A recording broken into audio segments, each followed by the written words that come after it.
making wash day mistakes that could be damaging your silver hair?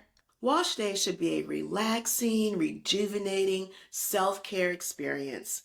But if you're making some of these common mistakes, it can feel more like a chore. And more importantly, you may be doing more harm than good. Hello, beautiful. Welcome to the beauty of aging. I'm Angel, the founder of Maison 276 and creator of the award-winning 3-step system for silver, gray, and blonde hair. A healthy way to brighten, cleanse, and rejuvenate the natural brilliance of your silver or gray hair without the use of purple dyes. This is another episode in our ongoing series on how to master the art of gorgeous silver hair. And in today's episode, I'm going to share 5 common wash day mistakes to avoid for healthier silver or gray hair. I'm going to provide tips and solutions to help you achieve healthier, stronger hair and maintain stunning silver strands. If you're looking for silver gray hair solutions, want to say goodbye to dull, lackluster hair and bring out the best in your silver strands, stay tuned because we're about to get right into it. Mistake number 1.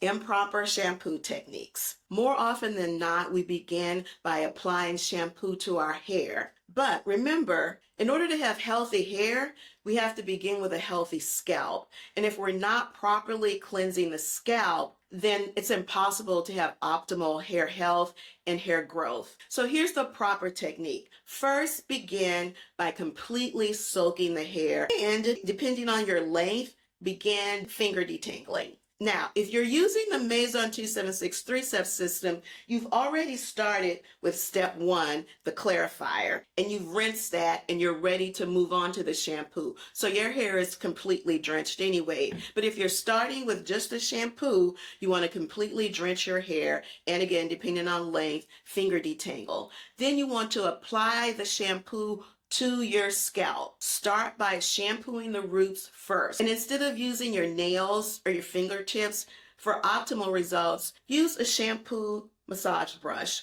You want to use one that's silicone because that means the tips are flexible. Can you see that? And so it's gently massaging the scalp, which is great for blood circulation, right? We want to get blood circulating to the scalp because we know that promotes healthy hair. But this also ensures that we're properly exfoliating our scalp. We're removing the dead cells, we're loosening and removing any product buildup or any dirt that's accumulated since our last shampoo. So you want it to completely massage the scalp, and as those you create a thick lather, that lather is going to move down the shaft and begin removing product, dirt, and anything else that's accumulated. Remember, you're scrubbing your scalp, not your hair, because all of that agitation on your hair is just creating more tangles and knots. As you build up that lather, you want to just move that lather and massage it, gently massage it down the hair shaft and rinse. Be gentle with your hair and rinse and repeat if necessary. Again, repeat if necessary. I think many of our dry and brittle hair issues are because we're over shampooing our hair. If you have achieved a very thick, rich, luscious lather on that first shampoo, I do not think you need a second shampoo. The idea is not to get your hair squeaky clean. Squeaky means that you've removed any conditioning qualities that were in the shampoo, as well as any natural oils that may be protecting your hair cuticle. So again, if you've achieved a very thick, rich lather, rinse completely and move on to the conditioner. Because remember, we all have different shampoo schedules. And if you're someone who is washing your hair every day or every other day, you almost certainly do not need 2 shampoo cycles. Another thing to take into consideration in deciding if you need to shampoo twice is what is on your hair. Like, what have you been doing to your hair since your previous shampoo? So I'll use myself as an example. I have 2 primary styles, a twist out and a slick ponytail. When I do it, I am wearing a twist out. I typically only need 1 shampoo cycle because I'm not constantly applying product to my hair. And when I retwist, I'm simply re-dampening my hair with a water bottle. Where's my water bottle? If I'm retwisting my hair, I'm not applying product every single time I retwist. I'm just rehydrating with this dollar store water bottle, and that little bit of water is going to just activate whatever product I already have in my hair. Now, the other style that I frequently wear is having my hair slicked back in a ponytail. That requires a lot more product because I have thick 4C hair, and so that requires a gel, that requires sometimes a little wax depending on how my hair is acting, whether I'm in a highly humid environment, and then also definitely going to have some edge gel. I have another video that talks about the best styling products for silver hair, and I'll put a link at the end. And so if I'm wearing my hair slicked back in a ponytail, I'm gonna do 2 shampoo cycles because I've got a lot of product on my hair. Also, if I flat iron my hair, I don't flat iron a lot, but when I do wear a flat iron ponytail, I have a heat protectant on it, I have a shine spray on it, and I will also have a lot of conditioner because I want to make sure I'm protecting my hair from the heat. So that's another time that I will do 2 shampoo cycles because I know I have a lot of product on my hair. So evaluate what you need, evaluate how much product you put on your hair since your last shampoo, and that will help you determine whether or not you need 1 or 2 shampoo cycles. Let me know if this was helpful. Now on to the next most common wash day mistake, and that is not pre-pooing. Shampooing, just like any other hair care regimen, is not a one-size-fits-all situation. But if you have silver gray hair or textured hair or hair that tends to be dry, you can definitely benefit from a pre-poo. A pre-poo is simply an abbreviation for pre-shampoo. And pre-shampoo treatments vary from those that are designed to be minutes long, hours long, or overnight. So if you're using the Maison 276 3-step system, the step 1 is in fact a pre-shampoo treatment. Because while it's formulated to brighten your silver or gray hair, it's also designed to precondition, to prepare your hair for the cleansing and then the subsequent conditioner. You can leave it on for up to 20 minutes, rinse, and then move on to the shampoo.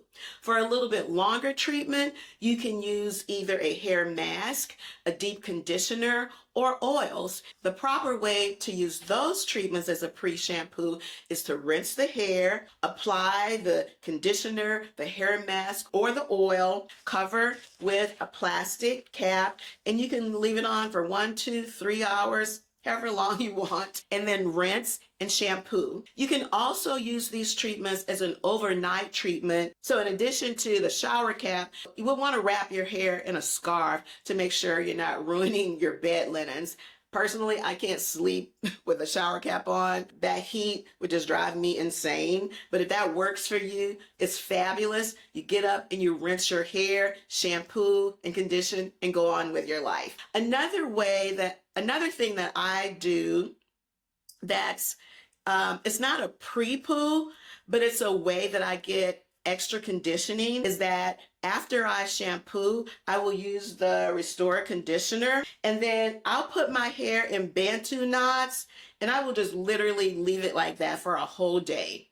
So that's my, I guess, daytime version of what an overnight pre-poo would be. And then I simply rinse the next day, and that works for me. So I hope that personal tip helps as well. Now on to the next most common wash day mistake, and that is lack of moisture retention. Did you know that hot water can actually damage your hair and strip your hair and scalp of natural oils? Turn the temperature down.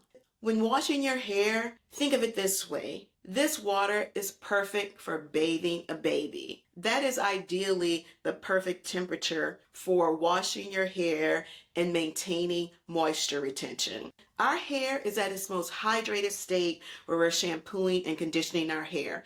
But if the temperature of the water is too hot, you are literally offsetting all of the benefits of that intensely hydrated period. So turn the temperature down. The other thing that we do that impacts moisture retention is not using oils. Remember, water hydrates, but oils seal it in. You need oils to lock in that moisture. Those oils serve two purposes. They smooth the cuticle, so that's what prevents split ends and further damage, and it locks in moisture. A lightweight oil immediately after conditioning your hair is perfect. Remember, water hydrates, but oil locks it in.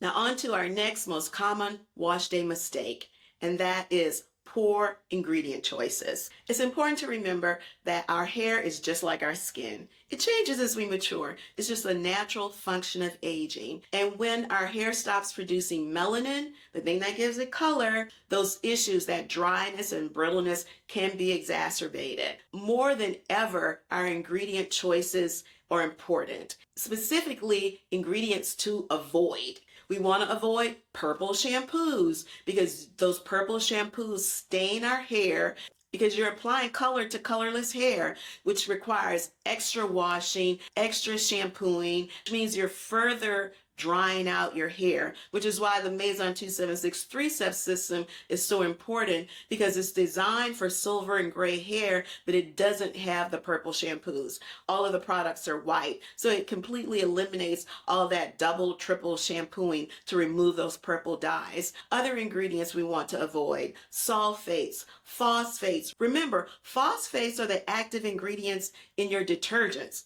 You would never consider washing your hair with detergent, but when you use a product that has phosphates or sulfates in it, that's essentially what you're doing. It strips the hair and the scalp of natural oils, leaving it dry and brittle. We also want to avoid parabens as well as the bad alcohols. There are good alcohols and bad alcohols. We want to avoid the bad alcohols and instead look for products that have fatty alcohols.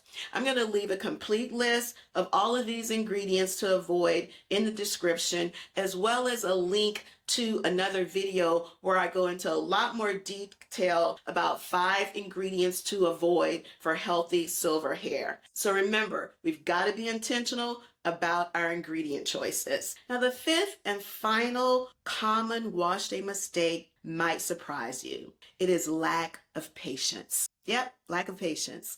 And that's often because we view wash day as a chore. But if you think about it as a form of self-care, then that may completely change your perspective and allow you to be a little bit more patient when taking care of your hair. Here's a simple example. Taking the time to detangle your hair before you shampoo. If you don't detangle before you shampoo, the friction and the moving and, the massaging that you're doing, you're actually exacerbating tangles and knots that may already be there, especially if you wear your hair in a style that just naturally may lend itself to more tangles. For me, that's a twist out. Or if you're in a windy environment and your hair is constantly moving around, it's inevitable that you're probably going to develop some tangles. So drenching that hair with water, doing a simple finger detangle even before you shampoo will make all the difference in the world. And because if you don't do that, especially depending on the length of your hair, when it's time to detangle after shampooing, conditioning, then you get that frustration of, yanking your hair out and now your brush or your comb is full of hair. A little bit of shedding is normal, but a lot is not. So remember, be patient with yourself. Give yourself grace. We've covered 5 of the most common wash day mistakes that could be damaging your silver hair. Those were improper shampoo techniques, not pre-pooing, lack of moisture retention techniques, poor ingredient choices, and finally, lack of patience. So guys, that wraps it up for another episode on mastering the art of gorgeous silver hair. I hope you find these tips helpful and easy to implement into your personal hair care routine. Thank you so much for watching, sharing, and especially commenting. I absolutely love chit-chatting with you in the DMs, so keep it coming, especially those comments and suggestions for content. This platform is for you. do, and I always want to provide you tools, information, and resources to make your life better, help you live your best life at 50 and beyond. Check out some of my other videos on silver hair care, and I did my first fashion vlog video, so tell me what you think. I had a lot of fun creating it, so I hope you liked it too. And I want to invite you every Friday morning at 10 o'clock Eastern. I stream live to YouTube, Instagram, and Facebook, Coffee with Angel. So just stop in for a little 20-minute chit chat while you're having your first cup of coffee. I'll see you next time on The Beauty of Aging. Bye.